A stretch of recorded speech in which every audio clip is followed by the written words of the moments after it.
Kwa wakati huu nimkaribishe mnenaji. Karibu mtumishi wa Bwana. Anapofika hapa mchapia Yesu makofi mengi. Ongeza makofi ya shangwe. Bwana Yesu asifiwe. Kulingana na muda wetu navyokimbia, basi tutakumbushana maneno haya kwa ufupi, jinsi ambavyo kama wazazi, kama walezi ambao Mungu ametupa kibali siku ya leo kukutana hemani mwake kwa ajili ya siku nzuri ya maadhimisho mazuri sana kwa ajili ya watoto wetu. Tuna kila sababu ya kukumbushana yale ambayo yanatuhusu kama wazazi. Bwana Yesu asifiwe. Bwana Yesu asifiwe tena. Leo tutakumbushana kwa ufupi kwa habari ya malezi ya watoto wetu. Kama ilivyo kawaida, wazazi, walezi, tunalo jukumu la kuwalea watoto wetu hawa ili wakue katika maadili mema ya kumjua Mungu wetu. Amina. Amina. Ni jukumu lako, ni jukumu langu kuhakikisha watoto ambao Mungu ametupatia kama baraka kutoka kwake, tuwalee katika misingi ambayo inastahili.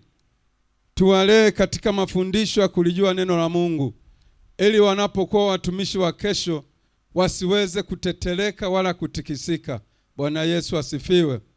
Ili wakaendelee kudumu katika misingi ya imani ambayo tunawafundisha katika makanisa yetu, tunawaelekeza wanayashika. Ninaamini ni viongozi baadaye watakuwa wanalitumikia kusudi la Mungu la kuwepo hapa duniani. Bwana Yesu asifiwe sana. Tukisoma maneno ya Mungu katika kitabu cha Mithali sura 22 mstari wa 6, mtoto wako katika njia impasayo, naye hatoiacha hata atakapokuwa mzee. Bwana Yesu asifiwe sana. Mungu anatukumbusha yale ambayo yanatupasa kuwalea watoto wetu. Njia ambayo utamlea mwanao, tunakumbushwa ikiwa ni njia sahihi, hatoiacha mpaka atakapokuwa. Mungu aliwekeza ndani mwetu kupitia wazazi wetu. Bwana asifiwe sana. Bwana Yesu asifiwe. Kabisa miaka ile nakumbuka wazazi wetu walikuwa na tabia moja nzuri sana, hasa ya kulea watoto. Siku hizi watoto ni wachache sana wanaweza kula chakula na wazazi wao. Si ndio wazazi? Amina wazazi. Yani muda wa kula na watoto haupo. Upo muda mwingi tu wa kufanya mambo yetu ya maendeleo, kumbizana na maisha. Hatuna muda wa kuangalia watoto wetu, nani amekula nani hajala. Hiyo sio habari ya mzazi, ni habari ya mama zaidi. Lakini baba hiyo haimuhusu. Yeye ni ukimbizana na mkate wa kila siku.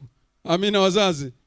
Lakini kumbe ni nafasi ambayo yatupasa sisi kama wazazi kukaa karibu sana na hawa watoto.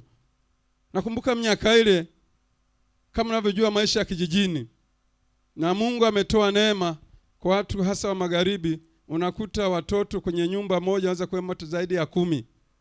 Amina sasa unakuta wakati wa chakula mama taketi na watoto wake jikoni wa kike, halafu baba anakaa na watoto wake wa kiume. Halafu mazingira pale ya kuketi yalikuwa mazuri sana. Hakuna viti, hakuna nini. Ni mlago tu, mkeka fulani wa kiaina, watoto mnakaa mduara hapo. Halafu baba mwenye nyumba yeye ana kiti chake kile kizuri sana.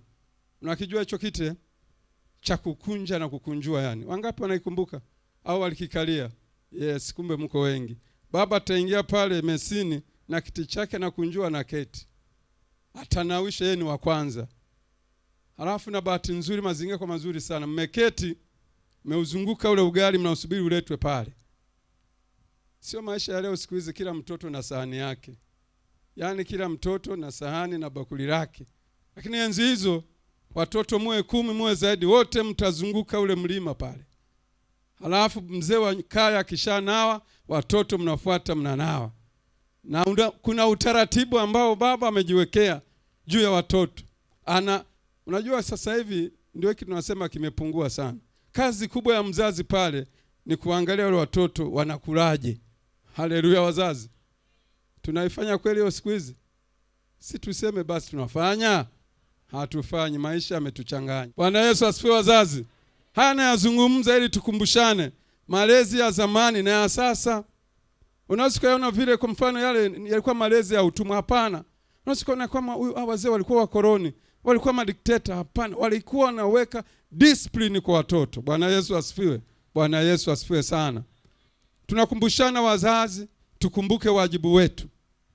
vile ambavyo Mungu aliwaongoza wazazi wetu wakatulea, leo tumekuwa watu wazima. Hata sisi sio kwamba tuwalee katika mazingira yale ambayo sisi tulilelewa, lakini basi hawa watoto tuwawekezee vitu ambavyo vitawanufaisha wao pamoja na kizazi chao. Bwana Yesu asifiwe. Kwa hiyo nikuombe mpendwa mzazi mwenzangu, hebu jukumu tulionalo kwa malezi, kwa habari ya watoto, tusiliachie wa mama tu, hasa wa baba. Nasi tushikamane, tuwe karibu na watoto wetu, tuwe na muda wa kusema nao. Mtoto afike mahala aone furaha ya kuwa pamoja na wazazi. Anaweza kauliza jambo lolote, swali lolote, na akapata majibu. Bwana Yesu asifiwe. Sio tu mtoto anabaka kimona baba ni kama simba ameingia ndani ya nyumba. Hapana, hiyo haipendezi. Mtoto anatakiwa na uhuru wa kumsogelea baba, nawe na utayari wa kuongea naye, kumweleza haja ya moyo wake, nini anachohitaji. Ndio maana asubuhi tunakumbushana, mlee mtoto wako katika njia impasayo, nayo hata uiacha mpaka atakapokuwa mzee. Bwana Yesu asifiwe sana. Kwa machache hayo niseme Mungu awabariki sana.